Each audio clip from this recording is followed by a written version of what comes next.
In this video, I'm going to describe and demonstrate three common sorting algorithms. So we have a set of numbers and we want to put them in order. The three algorithms are bubble sort, selection sort, and merge sort. And I'm going to explain how these sorting algorithms fall within Big O notation. So selection sort and bubble sort are O(n) squared, where n is the number of items we need to sort, like could be numbers. And the result of that equation, n squared, is the unit of time it takes to process, or in other words, sort those items. So if we have 2 items, 2 squared is 4. If we have 4 items, 4 squared is 16. And you can see that as we increase our items, the time it takes to process increases very quickly, kind of like a quadratic curve, if you can picture that. On the other hand, a merge sort works much better over a large set of data because instead of having O(n) squared performance, it has O(n) times log base 2 n performance. And log base 2 n does grow, does take more time to process as we add more items, but it's a different shaped curve. It's one that starts steep and then increases at a decreasing rate as we have more n. So it essentially flattens out as we add n. It's still increasing, but it's flattening out as we add more n. But I did say that merge sort is n times log n, so we actually have to multiply that by the number of n. Either way, it ends up being a much more efficient operation over a large set of data than a traditional O(n) squared sorting algorithm, and that's what I want to explain in this video. Now, why is Big O so important, and why are we worried about algorithm growth rates? Well, it has a lot to do with scalability.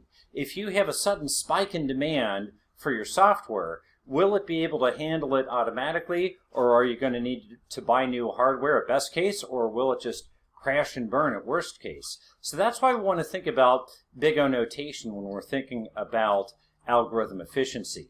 And I encourage you to think back to March 2020 when we had hoarding.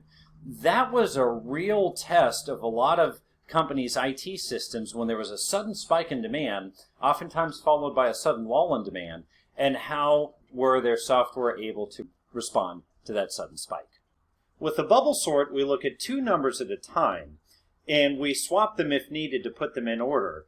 And then we do that over the entire list, we iterate over the list, and then we go back and we iterate over the list again, and we apply that again, and we iterate again, and do it again, and we iterate again, until we need no more swaps. Once we need no more swaps, the list is ordered. Now I said iterate again. Iterate means shake hands with every item in the list. And I said iterate again, iterate again, iterate again, iterate again. At max, you're going to iterate for the number of items that are in that collection. And so when I say iterate again, and iterate means shake hands with everything, and the maximum number of iterations is the number of items in that list, that's what gives us n squared performance for the bubble sort. So let's try that out with my list here.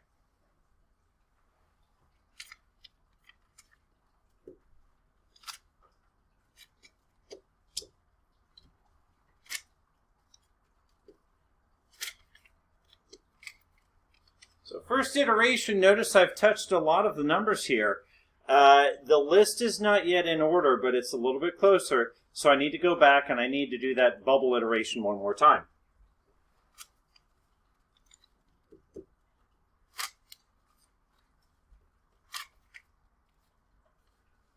little closer this time, but still not perfectly ordered. All right. Just one swap at that 5 is going to be a bit pesky because I have to keep iterating to bubble that back to where it needs to be.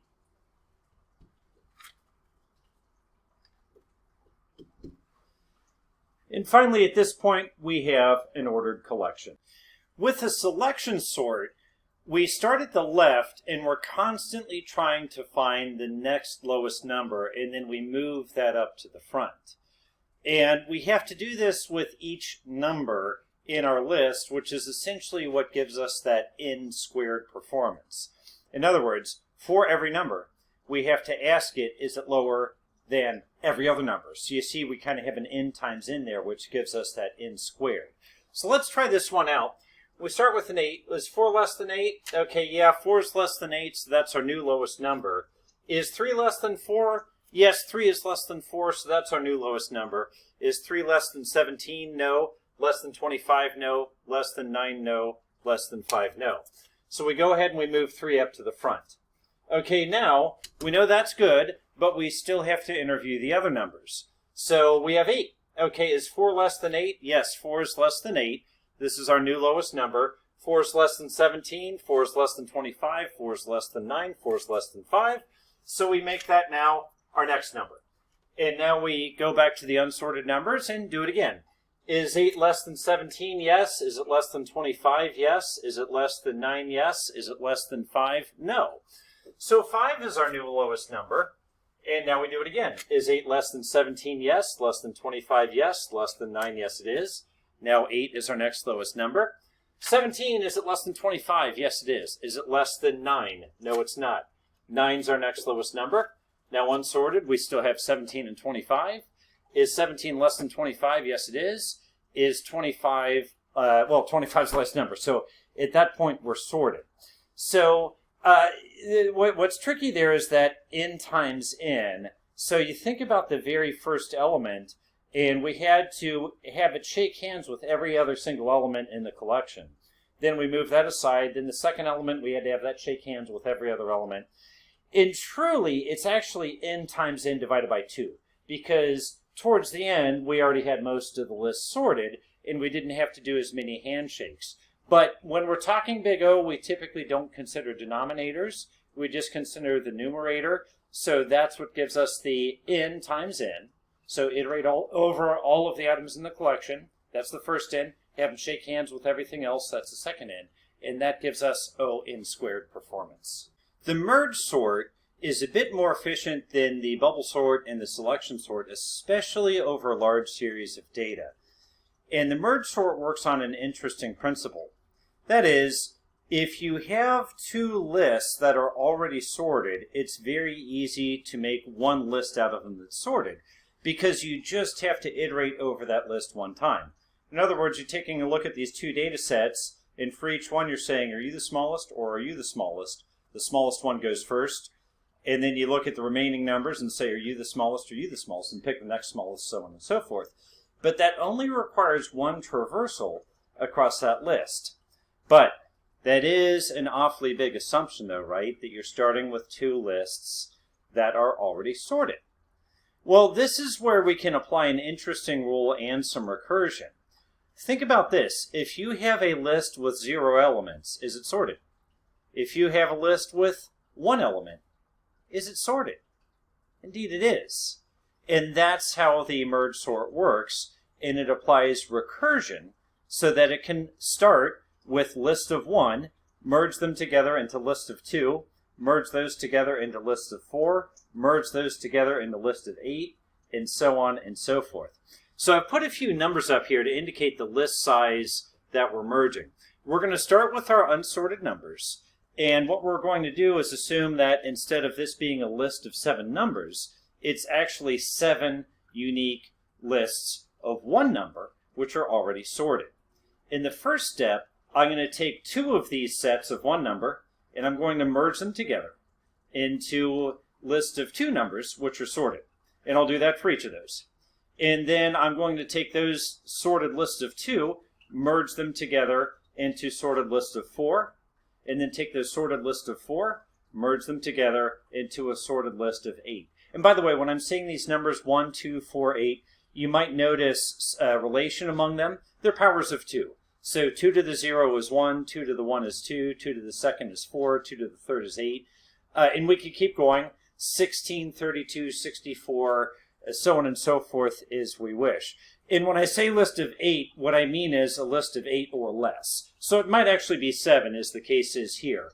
But if we have greater than 4 and 8 or less, then it's going to put us up into this category where we essentially are doing 1, 2, 3, 4 lists. So let's go ahead and get started.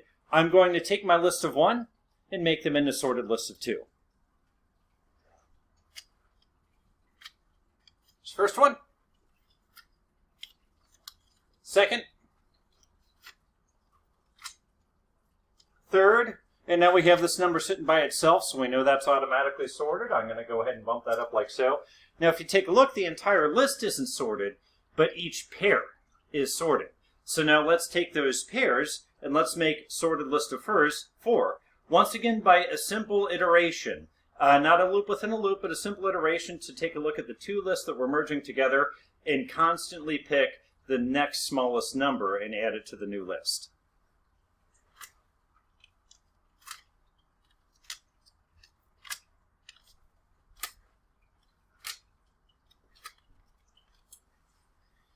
Now I have two sorted lists of 4 or less, the one on the left and the one on the right. And we know that total, they're not sorted, but those two separate lists within inside each other are sorted. So now what we can do is apply iteration again by looking at these two different lists, pick the lowest number, and create our final list of sorted numbers on the top.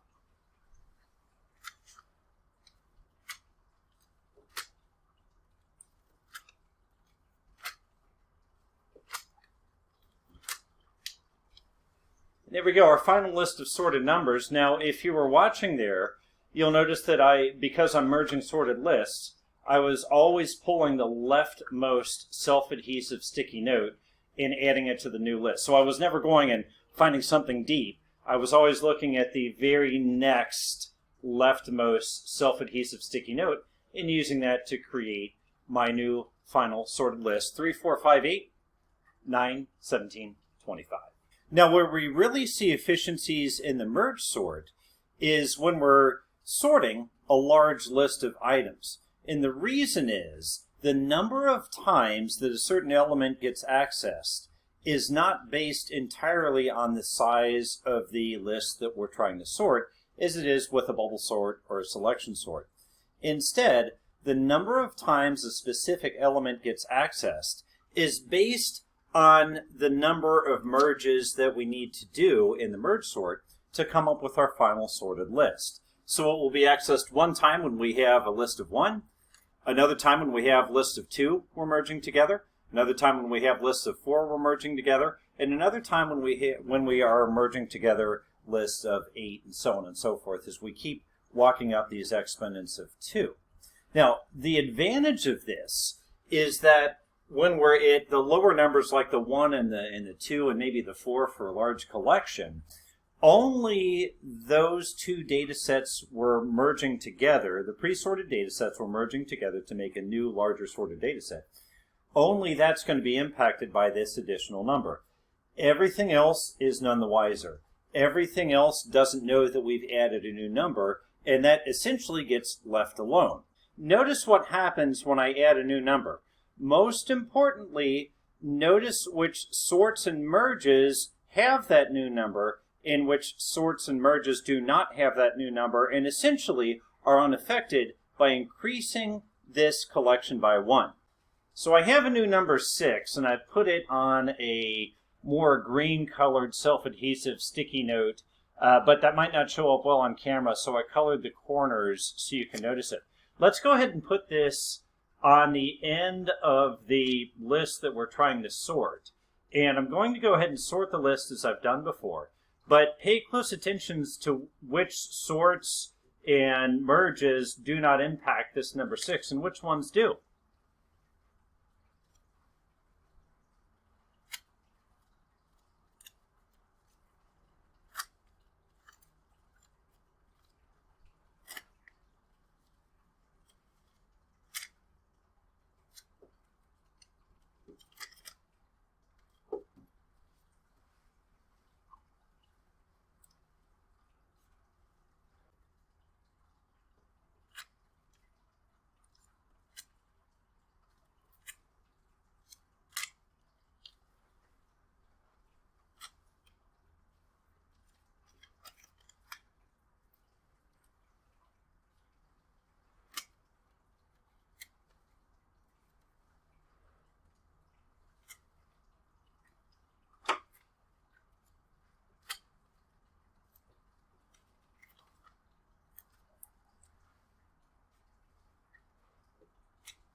So if you were following there, and I made some tick marks here to keep track, I made a total of 3 times I touched that new number 6, which means that a lot of the sorts and merges that happened when I was sorting collections of 2 were unaffected. As a matter of fact, 3 out of 4 didn't involve that number 6.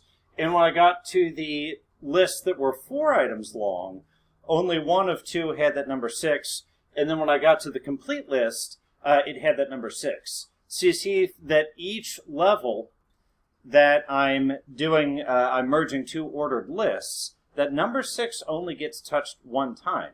Now, of course, if I had only 1 level, there would only be 1 number. If I had 2 levels, there would be 2 numbers. If I had 3 levels, there would be 4 numbers. 4 levels, there would be 8 numbers. Now, we go further than that. We go to 5 levels, and we'll see that we'd have 16 numbers. And if we go to 6 levels, we'd see that we'd have 32 numbers. And, of course, 7 levels, 64 numbers, so on and so forth. And this reminds me of something that I demonstrated earlier to talk about logarithmic functions. So consider the case of a priority queue or a heap. With a heap, let's call it a minimum heap, which would essentially be a priority queue. We know that the item on top is always the smallest number in the collection. But to get there is kind of interesting. If we add a new item, we'd add it down here. And what we would do is we would then recurse and say, okay, are you smaller than your parent? If so, let's swap. And then we recurse again. We say, are you smaller than your parent? If so, let's swap. And we say, are you smaller than your parent? If so, let's swap. Are you smaller than your parent? If so, let's swap. Now, what's interesting is that you can see that we only affected 1 leg of this entire tree. And as we added more rows to the tree, we got exponentially more storage capacity. So 1 row is going to give us a total, is going to give us 1 item to store. 2 rows gives us another 2 items, because 2 is 2 to the 1 power, for a total of 3 items we could store. So if you look at our graph here, you'll see that once we have 2 rows, we have essentially 3 places to store things. When we go to a 3rd row, that gives us 4 more items, or 2 to the 2nd, which gives us a total of 7 items to store. When we go to a 4th row, we get 8 more items, 2 to the 3rd power, or a total of 15 items we can store. Then when we go to a 5th row, we get 2 to the 4th power, or 16 more items, for a total of 31 items that we can store. So you see, that's what gives us this interesting logarithmic curve, is that the first couple rows are kind of expensive because each row represents 1 unit of time. But as we add more and more rows, we keep increasing our capacity by the power of 2. And so while we start with a pretty steep growth here, we eventually get to a slowing growth rate, which is that logarithmic function. So again, logarithm, think about like powers of 2 graphed, like the exponents of 2 graphed, but then flip that by 45 degrees, and that will give you the logarithm. And that logarithm gives us the O(n) log n performance that we see in a merge sort, which is much faster over big data, a large set of data, than the n² performance that we would see in a bubble sort or a selection sort or any of those traditional sorts. So the value of the merge sort and the way we get that n log n performance is recursion. Recursion and data sets that essentially will only cost us 1 extra unit of time every time we increase our power of 2 by 1 in that data set.